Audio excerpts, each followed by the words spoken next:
Hello, and welcome to this Price a Job tutorial. In this video, we're going to discuss the new stud walls estimation module in Price a Job. To access the new module, first we'll navigate to the blue navigation bar here and select Estimate. And here we have a variety of estimation modules to choose from, and we will select the Walls category, and then select the new Stud Walls module. And here we can give our module a title if we wish. Currently it's titled Wall 1 by default. We can also assign this to a folder. By default it is assigned to the Structure category, or we can add a new folder, or we can assign it to various locations. Currently we only have a general location set up. So let's create this module. And this opens the Stud Walls Estimation module. To get started, let's expand our sketch pane to full screen. And to simplify things for the start, let's remove this opening, and we can do that by selecting the opening number 1 over here in the right sidebar, and then deleting this window. And now we have just a basic stud wall. Here at the top of the main stage, we can choose the shape of our wall, either a basic rectangle, a trapezoid, a gabled wall, or a cheek wall, and this would be usually used for dormers.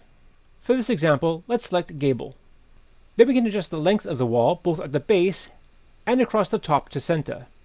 So by selecting the field here, we can use the slider to adjust the width as much as we wish. Or we can just type in the field here 5,000 millimeters. And then the same thing for the peak. Here we can use the slider to adjust the peak left or right. In this case we'll have it dead center at 2,500 millimeters. Next we can adjust the height of both the left side, right side, and center. And you can see that currently it is irregular shaped with different heights for the left and right sides. So for simplicity, let's just adjust that to 2400 for equal heights on both left and right sides. But let's increase our peak to 5 meters. And now because our image has stretched off the screen, we can use the mouse scroll wheel to scroll out our image so we can see a bit more of our diagram. Next, we can set the number of noggins we wish to have, and this is in a range from 0 to 7. But for this example, we'll just have one single row of noggins. And then we can set the number of bottom plates. Again, we can choose from 0 to 3. But in this case, we will just have a single bottom plate. And then also for the top plate, we can choose from 0 to 3 top plates. But again, in this example, we'll just use 1.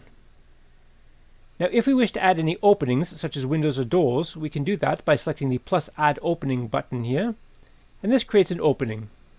To modify this opening, we can select the opening number 1 button, which has been created.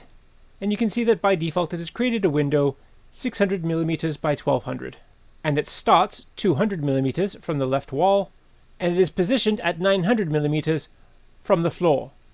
So if we want to create a door here, we could change this bottom position to 0, and that would place this opening on the floor.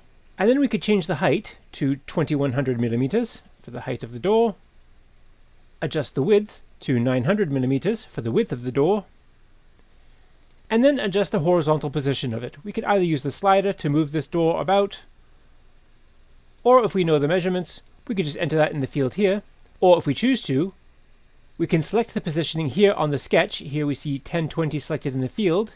We can find that measurement here. And we can just enter that directly into the sketch. So let's say 500 millimeters. Then we can select a header type. Let's scroll in a bit closer so we can see this in more detail. Here we have options for no header, a flat header, a single header, a double header, a triple header, an L-shaped header, or a U-shaped header. For this example, let's select a double header, and then we can select the depth. So for this example, we'll choose 47 by 195 millimeters. And then we also have an option here for a jack stud. And the jack studs are the studs here within the door frame supporting the header. So if we deselect that, these jack studs will be removed. We'll keep these jack studs included by selecting the checkbox here.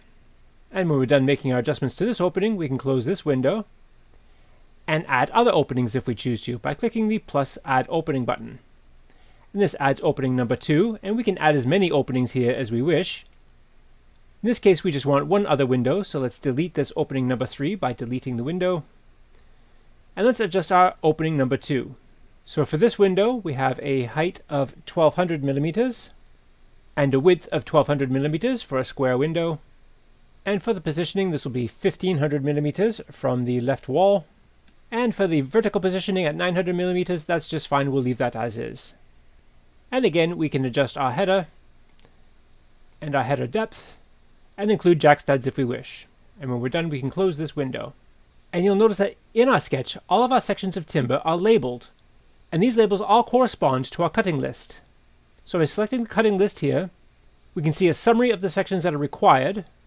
In this case, we'll need 3 47 by 95s of 4200 millimeter length, 12 47 by 95s of 5400 millimeter length, and 1 47 by 195 of 2400 millimeter length.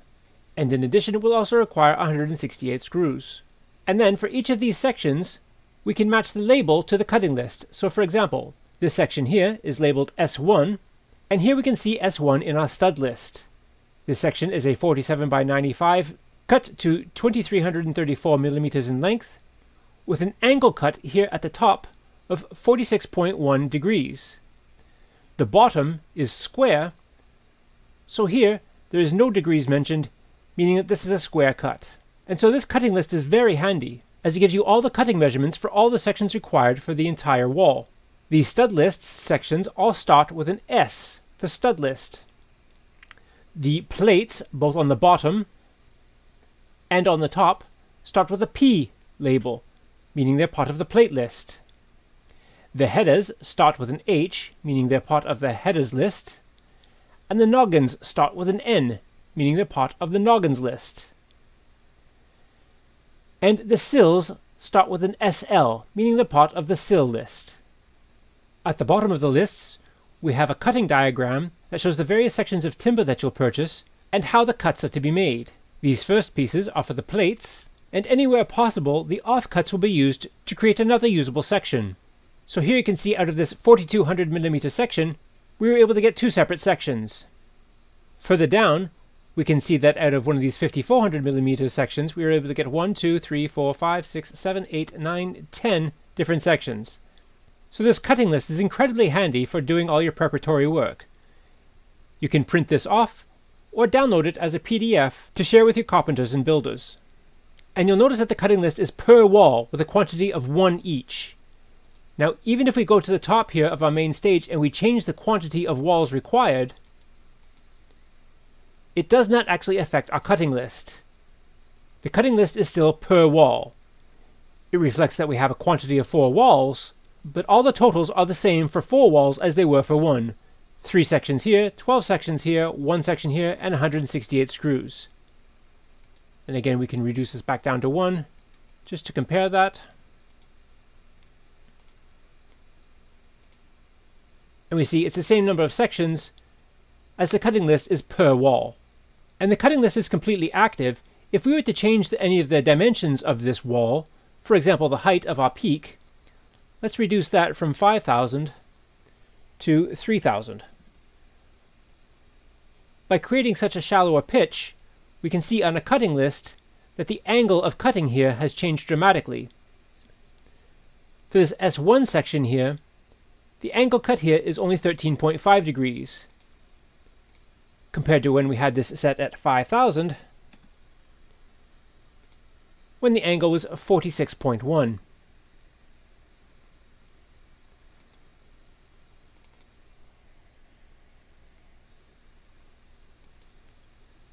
So the cutting list is incredibly handy to pre-cut and label all your sections before building.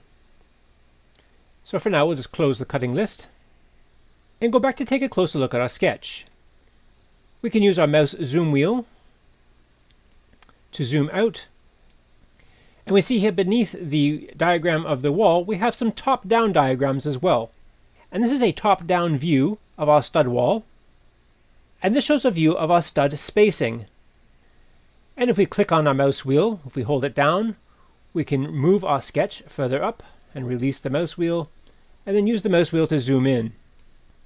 If we try repositioning by just using the mouse button, it's good for a quick view, but then it snaps back to its original position. So if we wish to reposition our sketch, we click the mouse wheel down and drag the image. And there it will stay put. Then we can zoom in a bit closer, and we can see here that from our top-down spacing, here we have our first stud, S1, as well as S2 and S3 indicated here, with a spacing of 406 millimeters. Here we have some studs that have been grayed out, and that's because they've been interrupted by the openings. And below that, we also have a top-down view of our stud spacing from the previous. So here we have measurements from the left wall, 406 millimeters to 800 to 1400 to 2400, all the way across to 4953. Here our stud spacing is from the previous stud, so 400 millimeters between each stud all the way across, until we have the final remnant of 153 millimeters. And we see that there are a couple of these studs that are marked in red, and this shows a missing stud because this has also been interrupted by an opening. We can reveal these studs by moving our openings away from the stud. So for example, let's take this stud here, which is obscured by the window. It's opening number 2. Let's just try changing the position of this window so that it moves away from that stud. And you see as we move it across, here it obscures that stud, and as we move it away from the stud, this stud is revealed. And this is done so that you can see all the theoretical studs as well as the existing ones. And this is in case you want to move them. So for example, this stud that's shown in red is missing. To move this, we can click the little blue dot here. Let's just zoom in closer so we can see that better. The blue dot. And we can slide that until the stud is revealed. We can make other adjustments to our studs as well. Let's take a look at this first stud on the left wall and create a corner. We'll just zoom in closer here. Drag over. So let's create a corner. So to do that, what we'll do is we'll add a second stud here, and we'll do that by clicking this blue arrow and dragging it over to create an extra stud. And we can do that to create more than one stud as well if we want. But in this case, we just need 2, so let's slide that back until we just have 2 studs here. And now to create a corner, we can click on the rotate icon of this second stud and click it once to rotate this stud horizontally. Click it again to put it horizontally across the bottom, or click it again to put it back to vertical position. Now recall that because this is a top-down view, when we have a stud showing horizontally across the top, because this is a top-down view, the top is actually the back. So this would be a rear-facing corner. To have a front-facing corner, we'll click the rotate icon again to move this horizontal stud to the front. So here in the top-down view, it appears as though this is a bottom horizontal, but once we look at this from the front view, this stud here will be a front-facing corner. Now if we want to remove this corner, we can just grab this blue arrow here and slide it back until that stud disappears. Now if we want to move these studs, for example, we might not require these studs here above the door. We can just grab the little blue dot here. Let's zoom in a bit better so I can grab that. And then slide that stud across.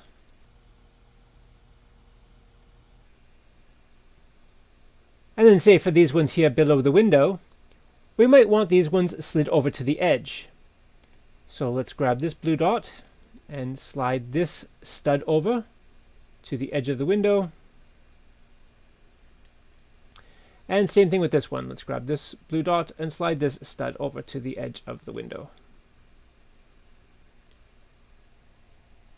And for this center stud, let's grab this blue dot and move it to the center of our peak. And we can use these blue arrows to double this stud,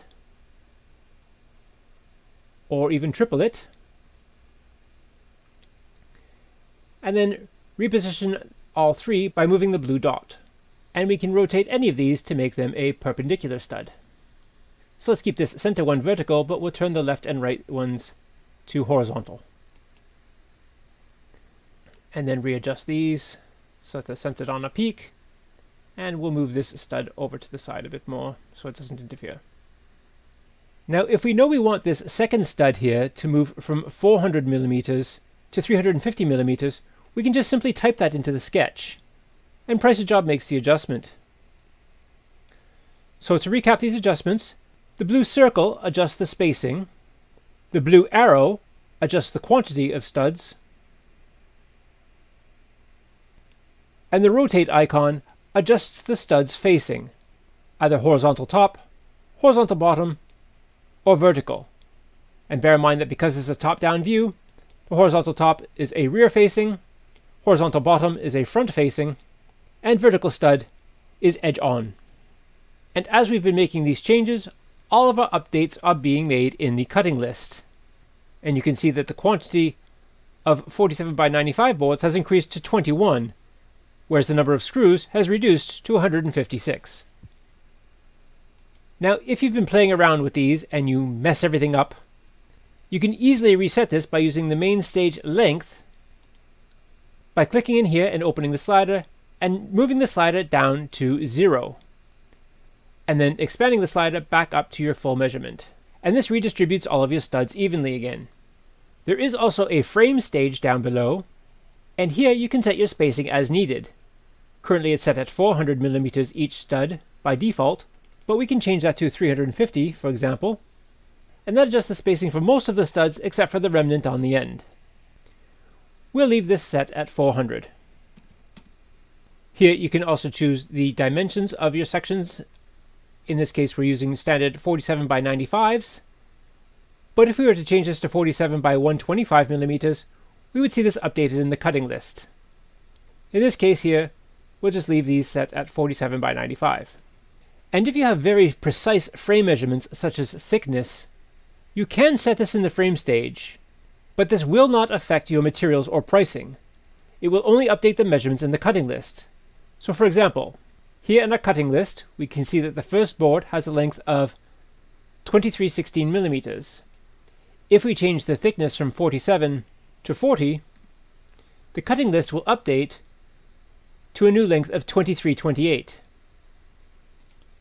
Again, if we go back to 47, instead of 2328, it goes back to 2316.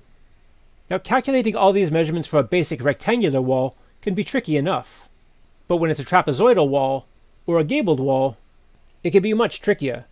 But Trapezoid makes calculating any stud wall easy. Once you've configured your wall, you can reduce the sketch pane to review your description and estimate pane, and view the estimate that Trapezoid has calculated for all the required materials, including all the timber and screws and labor to fix and erect the stud work. If you change the wall shape, all the calculations adjust instantly. Next we'll take a look at the insulation and lining stages. If we don't require insulation or lining, we can deselect these stages here. By deselect insulation, the insulation stage disappears, and if we deselect lining, the lining stage disappears. In this case, we'll take a look at both. Here under insulation, we can choose to put insulation between the studs and over the studs. When placing insulation between the studs, we have a choice of either Celotex or Slab, and then we can choose our various materials. In this example, let's choose some Celotex insulation, and we'll choose 90mm Celotex. And we might want to add insulation over the studs as well, so here we have options of Celotex, Slab, or multifoil, and this allows us to add another layer. Here we can see that the total area of insulation is calculated for us automatically here at the top of the stage. Also, if we want to line the wall with plywood or OSB, we can select the lining stage here, and this allows us to add either external or internal lining. In this case, we'll add both. And here for the external, we can choose from either OSB or plywood, and select our material. In this case, we'll stick with 18mm ply. And again, we can see that the total area of coverage is calculated for us here at the top of the stage. Same thing for the internal layering. We can choose either OSB or plywood. and choose from the various materials. Here we may only need 9mm OSB. And all the calculations are made for us here in the estimate. We can scroll down to see the details of the insulation and lining stages, as well as their effect on the total for the module. If we deselect lining and insulation, these stages are removed from the estimate and from the total cost. For our example, we'll leave them included. And here in the final stage, we can add any extra laborers we might want to have for the job. So for example, we might want to add 2 extra general laborers, and we can select either the number of days, weeks, or months that they'll be required for. In this case, we'll only need them for a few extra days. Let's say 3 days. And how many hours per day? We'll leave that set at 8. If we think that this will be a full week job, we can select weeks and change that to 1 week. And a stage is added here at the bottom that shows our general labor costs. And if we would like to add any extra accessories, we can do that by clicking the Accessories button here. And this opens a new window where we can choose from wall starter kits, expansion joints, timber frame wall ties, damp-proof course, air bricks, adhesives and admixtures, sealants, cavity closers, OSB boards, plywood, timber, and multifoil insulation. So for example, let's choose a bit of extra timber. We'll grab a few extra 47 by 95 sections here, and we'll increase the quantity to 7. And we'll grab an extra sheet of plywood, 18mm. 1 will do, so we'll leave the quantity set at 1. And maybe some sealants. We'll just scroll down through the list and find some expanding foam. And increase our quantity to 5 tubes. And maybe we want a wall starter kit. Here we'll grab a stainless steel starter kit, and we'll take 2 of those. And then when we're done, we can close this accessories window. And we can see by scrolling down here that all of our accessories have been added to our estimate, as well as the labor to install these accessories. Now, PriceJob has automatically calculated that 5.9 hours will be required to install these accessories, but if we believe that we'll need extra time, we can just change that to, say, 7.5 hours. And that's updated here in our estimate. And the total cost for this module shows here at the top of the main stage, £2,537, and this is before taxes, and we can see here that the breakdown after taxes would be £3,044. If we wish to hide our profit, we can check this box here to remove the profit from our totals, but we'll leave that selected. And if we wish to modify that profit, we can just click the settings icon here to adjust the various profit percentages that we wish to include. Here we can also set our tax details, whether we are VAT registered and the percentage of tax, and select whether or not we're including any discount, either a percentage or a fixed discount or no discount. And if we take a look at the various tradespeople assigned the tasks in our estimate, we can see that most of it is assigned to general builders or laborers. However, we do have a carpenter for some of these tasks. And here at the top of our estimate, we can see the total hours required by all of our laborers. And if we click on this, we can see the division of hours between our laborers, carpenters, and general builders, displayed in both hours and days. If we choose to reassign this task to a general laborer, we might be able to reduce some of the costs. So for example, by giving this task to a laborer instead of a carpenter, we can reduce the fixing plywood labor from £257 to only £85. This is now highlighted in yellow to remind us that this is an overridden value. If we wish to reset any of our overridden values, we can simply select the cog icon here for settings and click Reset. And if you have an example where the customer is supplying all the materials and you're only estimating for the labor, you can use this filter icon here to choose the categories that you're estimating. So for this example, because the customer will supply the materials, you can deselect materials from this estimate, and all material costs are removed from the estimate. That brings our subtotal down to £1,777. With the materials included, it would be £2,500. And this is the filters for this module only. If you'll have several modules for which your customer will be supplying materials, you can use the global filters icon here to remove the materials from all of your modules. Now in this example we only have the one module, so the effect is the same by using either of these. However, when using the global modules filter, we do have a few extra options. For example, you can see that a label is all indicated by units. In the example of laying this insulation, it's calculated by square meter of insulation. By selecting labor in hours, we can convert this to an hourly estimate. And here we can see that a total of 8 hours are required to lay this insulation. And because this option is in the global filters, this will reflect the estimates in all of your modules. So perhaps you'll prefer to keep this deselected. Because in any case, if you wish to see an hourly estimate for any specific item, you can go to the Units column here and select the drop-down arrow and choose units in either time or measures. So we can change this to hours to see exactly how many hours are required to lay this insulation. And as we fill out our estimate, Price-A-Job automatically generates a nicely written description and updates the cutting list with all the sketch labels and the cutting map at the bottom. If we be designing more walls, you can go to the module's option menu here and duplicate this module. And then we can rename this module. We could just call this one wall number 2 and make the necessary changes to the various measurements. And this will be added to our total estimate. And if you create any modules that are unnecessary, you can delete those as well. Once you're done with your estimate, you can go to the Reports tab, and here you can see your quote. You have a variety of pricing options, either to display the total at the bottom or the subtotal at the top, and itemize the price of the stages.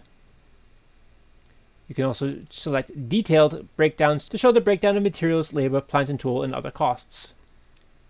For the structure, you can choose either a simple structure or advanced. With advanced, you can either hide or show the description. Same with materials, labor, plant and tool, other costs, pricing, and units. You can also choose to add notes to the bottom of your quote. And these can be updated by clicking the pencil icon here to open the text editor. Here you can make any changes necessary, or you can import notes from the Price-A-Job Notes library by selecting Import Note and choosing from a variety of categories. And selecting that note. When you're done, you can close the text editor. And this is all added to your estimate. When you're ready, you can print this quote or download it as a PDF or export it as a Word document or email it directly from within Price-A-Job. And that's how to use the new stud wall module. Thank you for using Price-A-Job.